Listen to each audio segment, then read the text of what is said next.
right for every object. I mean, some objects, some images need to be a digital print. So I think that it's just trying to get used to that ebb and flow and the flexibility of it.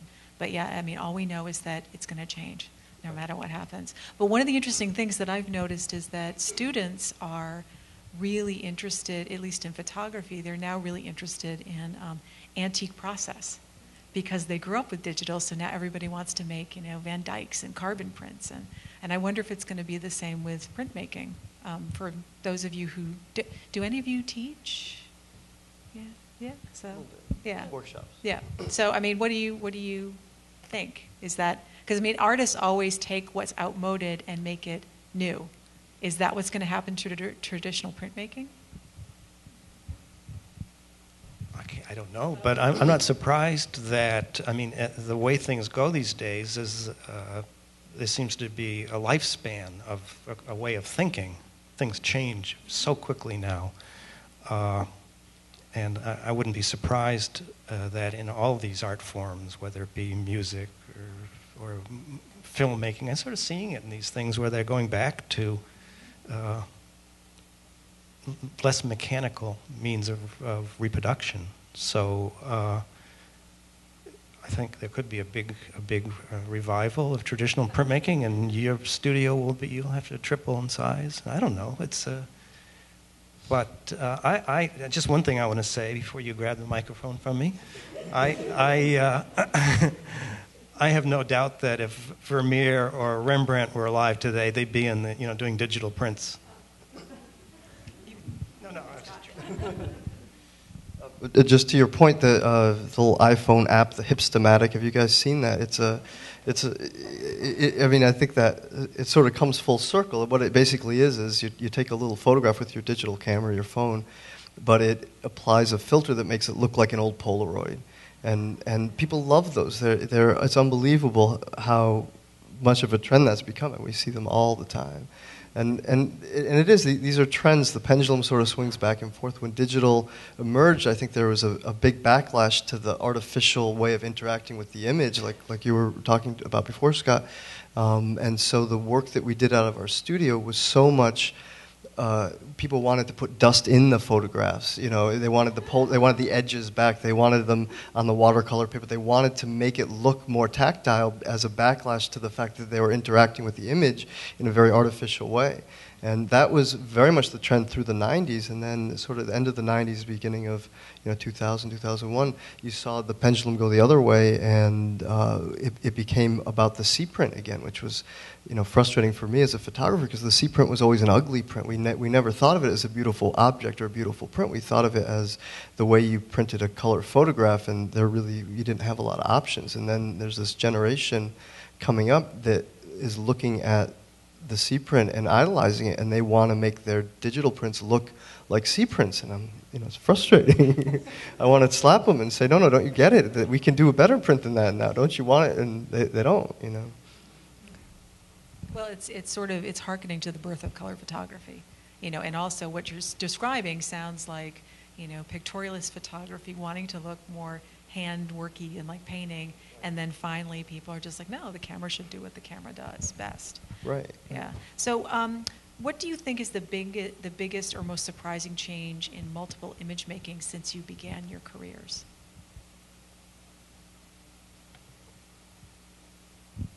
Everything and nothing. It really, in many ways, it's exactly the same as it was before, but we're using different tools. And so, my studio is really based on technology. So, I could answer that technologically and say, yes, there's been lots of changes very rapidly over a short period of time.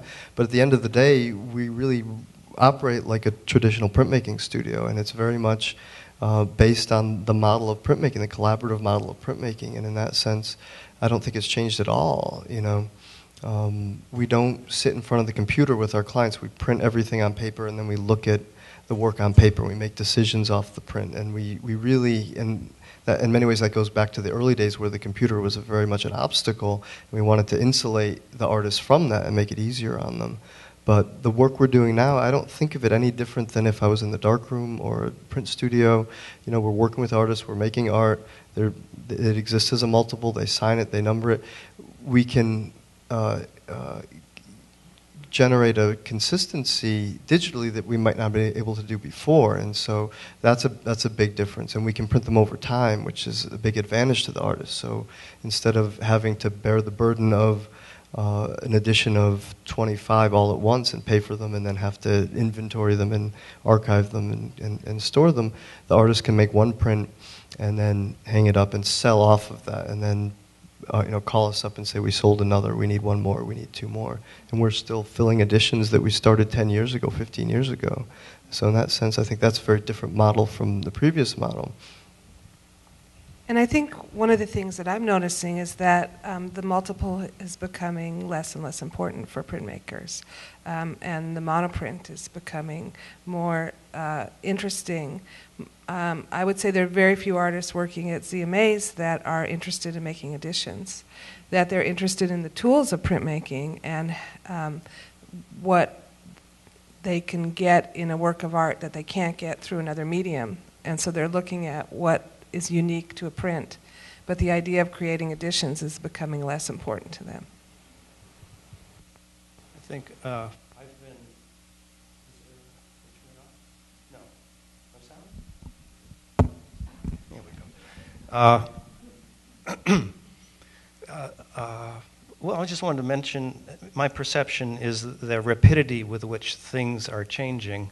I remember not that many years ago when I've always used photography. Traditional photography was it. I had a color darkroom. Digital cameras, intriguing, but they didn't come close to doing the quality of conventional photography. And then before you know it, they were. And digital printmaking used to be very far away. I think you should be nervous about the fact that now most people can afford their own computer and printmaking printers doing the kind of work that you used to. You're the only man in town, you know. Yeah, no, that's so, true. So now we have this access to this technology that. But it makes them appreciate what our skills are even more when they try to do it themselves. So in that sense, right. They'll never be as good. I know that, but anyway.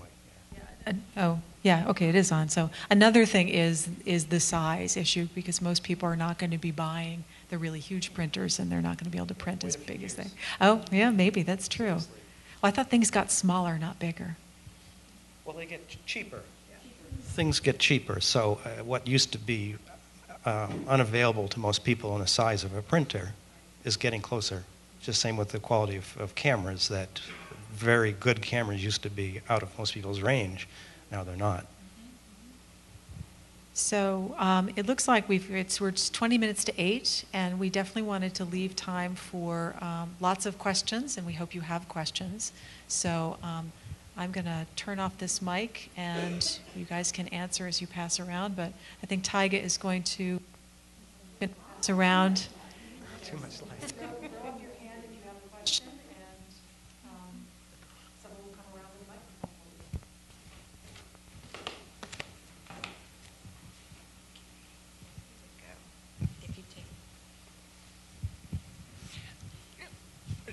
I think there's a lot of mischief going on today, and it primarily centers on the inkjet prints. Just put the mic close to your Yeah, and over they're referred to as original prints when it's a reproduction. Maybe a very good reproduction, but it is a reproduction of a painting or something else. The Wyeth you referred to was a colotype, which was the best way they could be done at that time. But I want to, and there's enormous mischief in printmaking, period. I remember once, this is years back, I stopped at Bank Street Atelier in New York. Alex Katz was working on a print, and I stopped in, to talk and everything and watch them pulling some of the plates. He was working on stone at that time. Anyway, it was a real bona fide print, drawn on the plates, etc. And we took a break, and Alex said, "John, I want to show you something." He led me over into another little room, and there was a stack of paper probably 3 feet high, 1,000 sheets on a skid. And he lifted up the cover sheet, and every one of them was signed by Salvador Dali.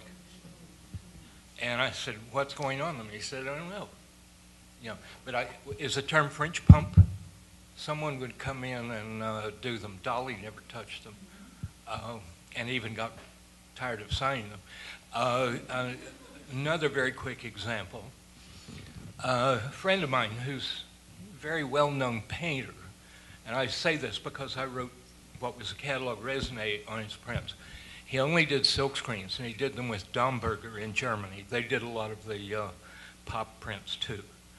But these ran from 100 to 200 colors. Domberger finally retired, and he lost that huge press that he was using. So they started doing woodcuts. This is through his current gallery.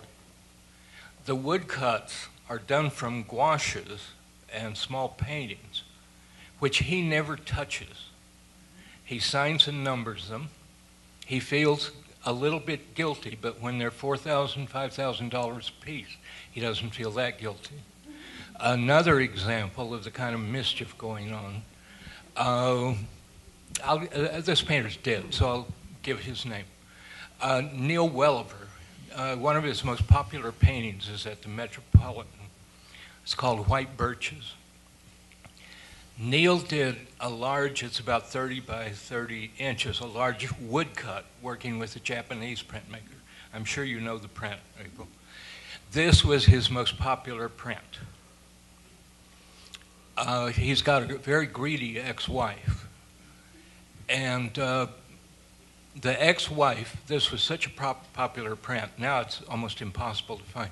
The ex-wife and his dealer, they had the color proofs for the woodcut.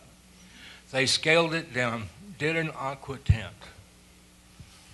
signed it with an estate stamp, and they claim that it was done in 1985, the year he died, when he was in a wheelchair and couldn't have done anything. But I think this is the kind of... Do you have a question, John? Huh? What? Did you have a question? Yeah, I think because so much of this has focused on inkjet prints. Mm-hmm. And I think it's much broader than that. And I think there's really bona fide prints and artists doing really bona fide prints that you haven't talked about hardly at all. Mm-hmm. Well, I mourn the past, as you do, and what's seems to be fading. But I confess to being an old fuddy-dud, and maybe you should too. I mean, the young people are going to determine what's going on. No, I don't buy that well, stuff. Not in a million years. What you're talking about really is issues of value, though. You're not talking about whether the art is still worthwhile. You're talking about somebody intentionally misrepresenting a piece of artwork so that they can sell it for more money than they should. Is that right?